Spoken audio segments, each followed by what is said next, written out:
Awnike awni nyatuma ayo bisimila DMS TV sanfɛ foli an tanno ban kan bagana lamɛnbagaw bɛɛ lajɛlen Mali kɔnɔ ani Mali kɔ kan bi araba ye marsi kalo tile 26 sanba 2025 aw ka dɔn kibaru ni o wagati seli sananga dase an bi kunnafoni ba mane ka olu da aw tulo kan an bɛ hakilinaji k'a bɛ se kan dɛmɛ ni kunnafoni kan ni la carilen ani ka hakilinaw di hakilina jɔyɔrɔ la wale kɔfɛ bi kunnafoni ba mun b'an bolo ni ka olu da aw tulo kan o dɔw bɛ tali kɛ Anka Mali Commission de suivi du mécanisme de taxation des produits pétroliers le communiqué ke kunu tarata marsi kalo tile 25 sanba 2025 communiqué mun kɔnɔna min kɔni ye produits pétroliers ni commission ma ninnu u bɛ sɔngɔ kura fɔ o yɛrɛ kɔnɔna Mali fanta ani naani bɛɛ lajɛlen na Menaka gouverneur yɛrɛ kɔni bɛ laseli kɛ communiqué la min carila kunu tarata marsi kalo tile 25 sanba 2025 ko fonctionnaire d'État ale ni collectivité territoriale ma yɛrɛ kɔni ko ɲani avril kalo tile 14 yɛrɛ kɔni ɲɔgɔn cɛ la k'u bɛɛ lajɛlen ka taa u ka baara yɔrɔw la Menaka région kɔnɔna na Sinapo ale ni Sinafarm ni fila ye pharmacie syndicat jɛkulu ye an ka Mali jamana kɔnɔna na olu yɛrɛ kɔni ko ye laseli kɛ ko marsi kalo tile 20 tɛmɛnen yɛrɛ kɔni min ye AMO kɛlen an ka Mali pharmacie wali ni laboratoire la ko o baaraw yɛrɛ bɛ nana jɔ maa min yɛrɛ kɔni bɛ laseli kɛ ko min yɛrɛ kɔni ni baara ni yɛrɛ kɔni jɔli ko nana dankari o la Madame Boire Félix Sogoni ale ko ye ministre kɔrɔ ye Ibrahim Boubacar Keita o ka fanga wagati ni ma kofɔlen fɛnɛ minɛlen don an bɛ wagati min na i n'a fɔ ko bi an ka Mali autorité fɛ ni a datugulen don musow ka kaso la ni o ye boli yɛrɛ kɔni an ye kunnafoniya sɔrɔ ko Madame Boire Félix Sogo ale yɛrɛ kɔni man kɛnɛ a bɛ wagati jan yɛrɛ kɔni bɔ ko wa wagati tɛmɛnenw yɛrɛ kɔni na k'a bɛ n'a fɔ a ka bana yɛrɛ kɔni juguyara ni kunnafoniba de bɛ an bolo kɔrɔ bi an bɛna minnu walawala aw ye bidon kibaru kɔnɔna na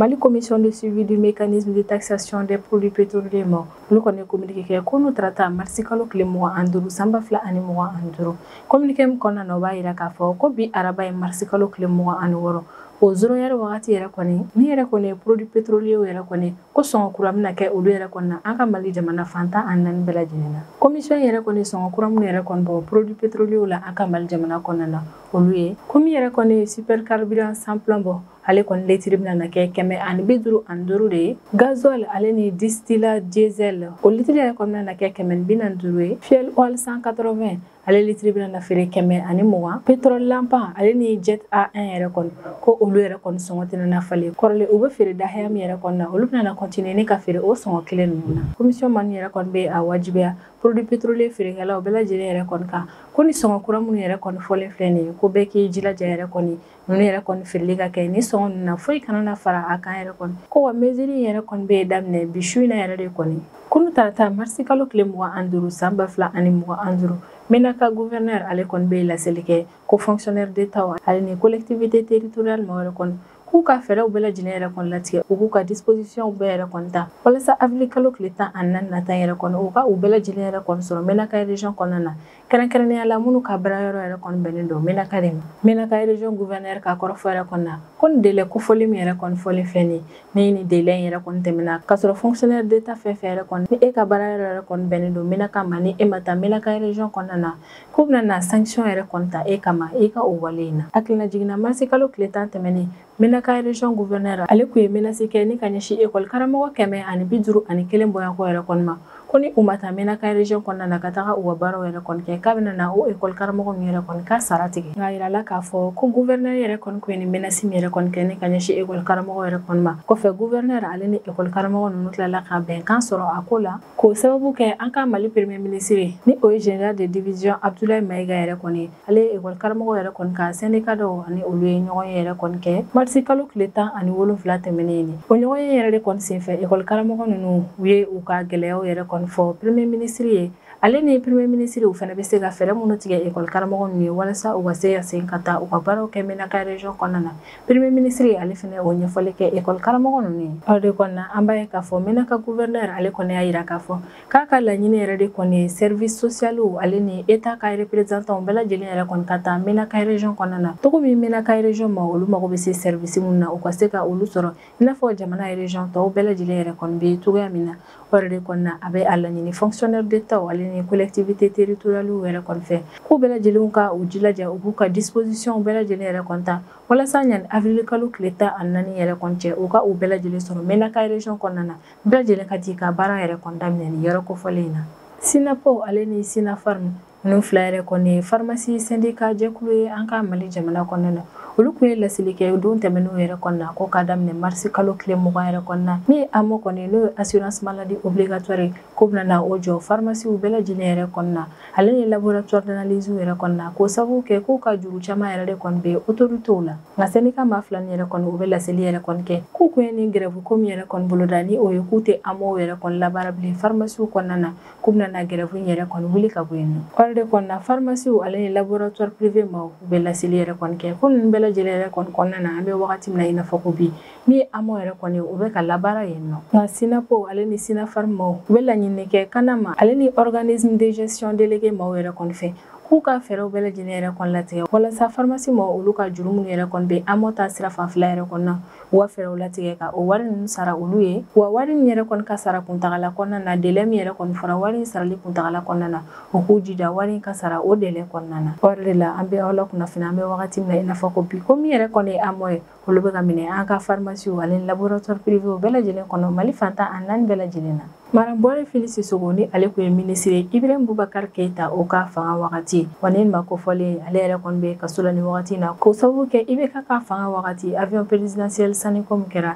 ale ni min ye équipement militaire ye Madame Bɔre Fili Sisoko ale yɛrɛ kɔni datugulen don kaso la ko sababu kɛ ni affaire ko in ne Madame Bɔre Fili Sisoko Ibrahim Boubacar Keita ka fanga wagati ale kun ye an ka Mali sɔrɔ ko ministre yɛrɛ de kɔni wa kabini san 2021 utu kalo wagati ni ma kofɔlen yɛrɛ kɔni datugulen don kaso la an ye kunnafoniya yɛrɛ kɔni sɔrɔ ko an bɛ wagati min na i n'a fɔ ko bi Madame Bɔre Fili Sisoko ale yɛrɛ kɔni man kɛnɛ kosɛbɛ o yɛrɛ de kɔni na hadamaden hakɛ lafasalibaga association caman yɛrɛ kɔni bɛ wuli ka welewelemada kɛ ka ɲɛsin Mali autorités yɛrɛ kɔni ma ko k'a lajɛ ka Madame Bɔre Fili Sisoko yɛrɛ kɔni labila walasa a ka se ka taga a furakɛ avion présidentiel Saniko min affaire yɛrɛ kɔni bɛ an ka Mali jamana kɔnɔna na a yiralen don k'a fɔ ko Madame Bɔre Fili Sisoko ale yɛrɛ de kɔni u ka accusé principal ye wa ni procès yɛrɛ kɔni bɛ sen na a bɛ kalo caman yɛrɛ kɔni bɔ nka an y'a ye k'a fɔ Madame Bɔre Fili Sisoko ale ma se ka liberté provisoire yɛrɛ kɔni sɔrɔ yanni procès yɛrɛ kɔni ban wagati cɛ o yɛrɛ de kɔni kɛra sababu ye ne ni ma kofɔlen yɛrɛ kɔni bɛ kaso la a bɛ san caman bɔ an bɛ wagati min na i n'a fɔ ko bi source dɔw y'a yira k'a fɔ ko cour suprême procureur général ni o ye Mamadou Timbo ye ale ni Bamako cour d'appel procureur ni o ye Amadou Dit Balabo Gindo ye ko ni maa fila ni yɛrɛ kɔni taara boli kaso yɛrɛ kɔni na walasa ka se ka taa u ɲɛ da Madame Bɔre Fili Sisoko ale ka kɛnɛya ko yɛrɛ kɔni situation kan wa a yirala k'a fɔ ko hadamaden hakɛ lafasalibaga association ma olu kɔni bɛ ka welewelemada caman yɛrɛ kɔni kɛ ka ɲɛsin autorité ma yɛrɛ kɔni ma ko ka fɛɛrɛ yɛrɛ kɔni kɛ ka Madame Bɔre Fili Sisoko yɛrɛ kɔni labɔ kaso la ka taa ni a ye furakɛlikɛyɔrɔ yɛrɛ kɔni na teliya la ka d'a kan a ka bana yɛrɛ kɔni ka jugu an bɛ wagati min na i n'a fɔ ko min ye Madame Bɔre Fili Sisoko yɛrɛ kɔni a bɛ wagati jan bɔ yɛrɛ kɔni ale bɛ ka liberté provisoire yɛrɛ kɔni ɲini Mali autorités yɛrɛ kɔni fɛ nka halisa an bɛ wagati min na i n'a fɔ ko bi a ma se ka liberté provisoire yɛrɛ kɔni sɔrɔ o ko siratigɛ la san 2024 septembre kalo wagati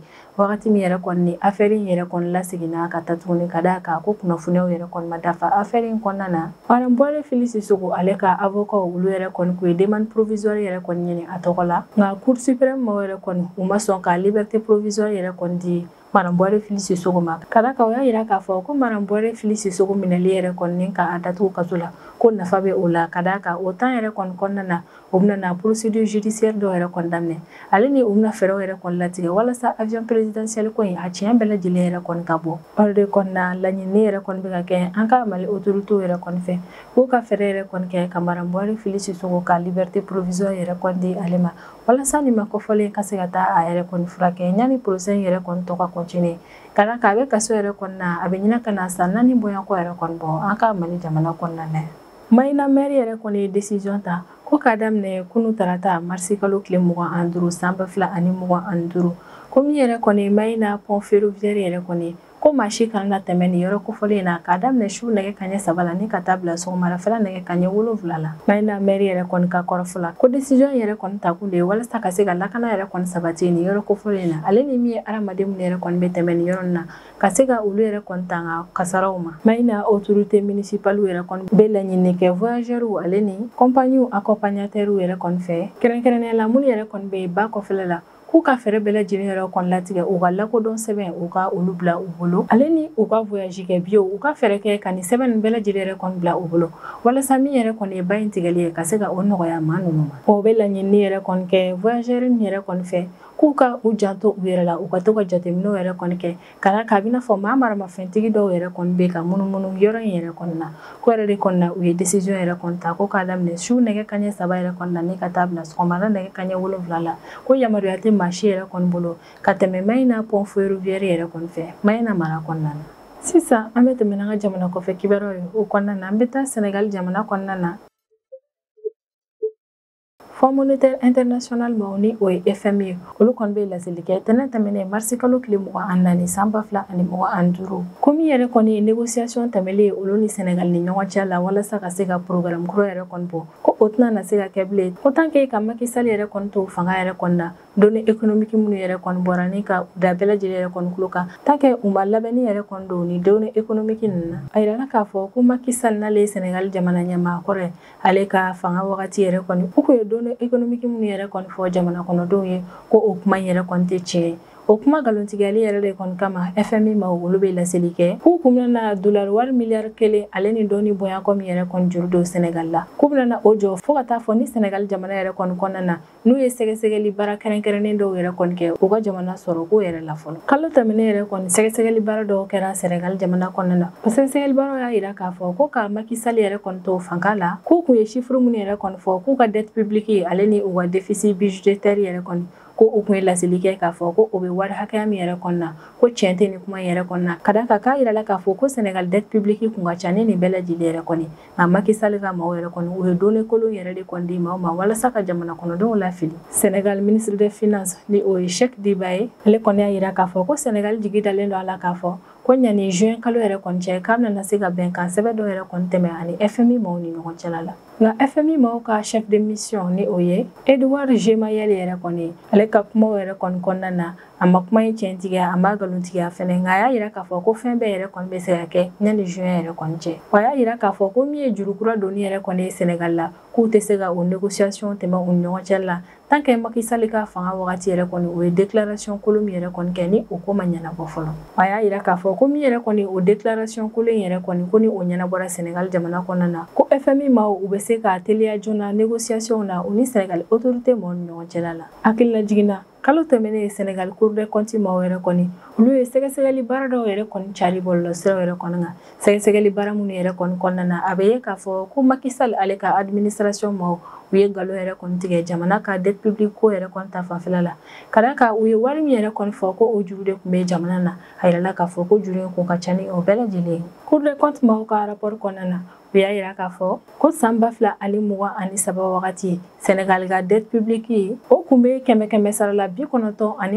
ani dɔɔni bonya kɔ o kun bɛ o de représenter u ka jamana PIB la nka Macky Sall ka administration kuma yɛrɛ kɔni o kun ye galon tigɛ nin ko in yɛrɛ kɔnɔ na u y'a yira k'a fɔ ko Senegal dette publique yɛrɛ kɔni ko o kun bɛ kɛmɛ sara la 74 ale ni dɔɔni bonya kɔ o kun bɛ o de représenter u ka jamana PIB yɛrɛ kɔnɔ na yɛrɛ kɔni ye Senegal ka kiriko ministre o kɔni y'a yira k'a fɔ ko ni ko in yɛrɛ kɔni tɛna na to ta ka da kan k'u bɛna sɛgɛsɛgɛli baara dɔw yɛrɛ kɔni daminɛ cogo min yɛrɛ kɔnɔna na kɛ ni Macky Sall ka administration maaw olu ye nkalon yɛrɛ kɔni tigɛ u ka jamana dette publique ko ta fanfɛla la ni ne bɛ dan sigi an ka bidon kibaru la an b'an kanubaga n'a lamɛnbagaw bɛɛ lajɛlen fo Mali kɔnɔ ani Mali kɔ kan an bɛ hakili lajigin k'aw bɛ se k'an dɛmɛ ni kunnafoniya ni kanni n'a carilen ani k'aw hakilinaw di hakilina diyɔrɔ la wale kɔfɛ an b'a fɔ yan ko aw k'an bɛn a ɲɔgɔnna wɛrɛ ma